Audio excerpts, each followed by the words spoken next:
आता मी 2 मिनिटात लाईव्ह पण बंद करणार आहे. जेवण नसलं तरी चालेल पण मोबाईल सोडू नको. नाही नाही, अजिबात सोडणार नाही. जेवण करणार नाही पण मोबाईल सोडणार नाही, अजिबात जमणारच नाही. सगळं माझा जीव प्राण तन मन धन जे काय आहे ते मोबाईल मध्येच आहे.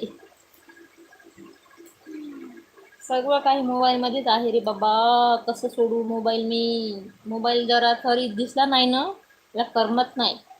मोबाईल मध्ये थोडी जरी चार्जिंग कमी असली ना मला करमत नाही. मोबाईल मध्ये 1 मिनिट जरी चार्ज नसलं ना मला करमत नाही. मोबाईल माझ्यापासून थोडं असं 1 मीटर जरी दूर असलं ना मला करमत नाही. माझ्या जवळ पाहिजे मोबाईल, माझ्या हातात पाहिजे विशेष म्हणजे. दीवानी मैं दीवानी, मोबाईल की दीवानी. रामकृष्ण हरी. ओ गणपतीची मम्मी, थँक्यू भारत दादा, धन्यवाद.